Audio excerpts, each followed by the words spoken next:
Hi there, I'm Toby from 103.1 iHeartAustin and iHeartRadio, and I am sitting with the lovely and talented Jeremy Messersmith.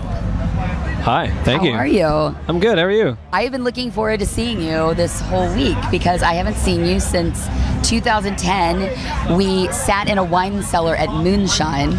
It was pretty luxurious, as I recall. Yes. Yeah. And we decided that if we got stuck down there, like in an apocalyptic situation, that we would have all the wine to our heart's desire, but we would have no food. Yeah, we would die, but we'd die drunk and happy, pretty much, in the event of the apocalypse. Yes, exactly. And you played some sweet songs for us, and so I'm happy to have you back. Thank you for joining us.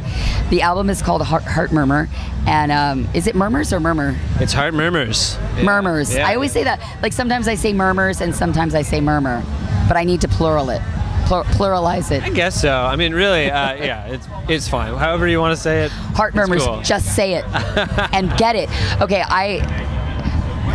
for the people that listen to 103.1 iHeartAustin, they know that I am kind of obsessed with this record, and I've been talking about it and playing it and dancing in the studio, and it is really, I mean, your collection of music is awesome anyway, but this one is, it feels very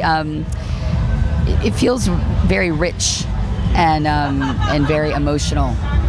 Yeah, it was kind of a conscious decision to make the record a little bit bigger sounding than we'd done with our previous records. So the production is a lot bigger, it's richer. We did a lot more with the string section. We did a lot more with kind of having bigger band arrangements. But then I really tried to juxtapose that with, The Reluctant Graveyard was a bit of, my previous record was more of a, kind of like a theme record. Right. And this one, I just tried to really write as personally and as rawly as I could. And kind of juxtapose that with kind of bigger arrangements, and and Heart Murmurs is what ended up coming out. That's what I personally noticed. The very first thing is like, wow, this production is, which is why I thought maybe you'd been working with somebody different, but you said that it was the same producer. Yep. It's just you tried different things. Yeah, longtime producer. Collaborator, best friend, Andy Thompson, Minneapolis. Yeah. We did the record. We did the record together. He produced. Although we did do a week in Atlanta with a producer named Ben Allen, and he did some mixes on a couple of the songs and stuff, nice. Which was great too. And where did you make the record in Minneapolis? Like did it all in Minneapolis. We spent about a week in a studio overall. Okay. And then we spent the rest of the time sitting in Andy's basement, really, and just hanging out and drinking beer and singing songs and working out the arrangements and stuff like that. Yeah. And is this record an overly personal record for you? Because some of the subject matter is really sweet, and like you said, some of the songs are very stark, and then some of the songs are very lush.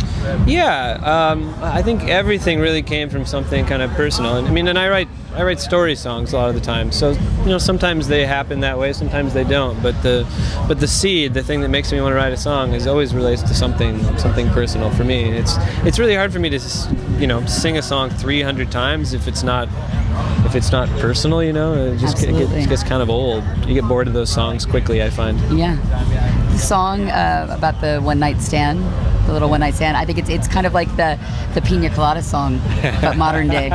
Yeah, it is a little bit. Because you find out within the narrative that they're actually married. Yeah, it starts off as this one. It always works really well singing it to people who don't know it, because it starts off, especially if they're really drunk. Right. Because it starts off like a really trashy kind of song, and everybody just starts cheering, and then by the time you get to the end, there's a bit of a twist, and suddenly everybody just kind of becomes like noble and sweet. All the people who were just drunk a moment ago.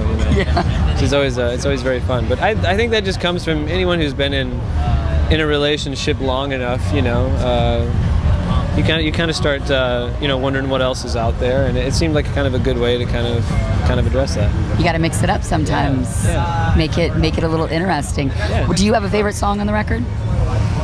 Yeah, I think. Oh boy,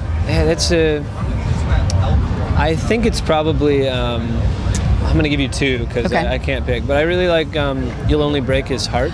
That's one of my favorites. Is one of my favorites, and I like that because of the story I thought was interesting, and I like that we did something kind of really non-standard with the string arrangement on that as well, which I really like, and I think it's beautiful.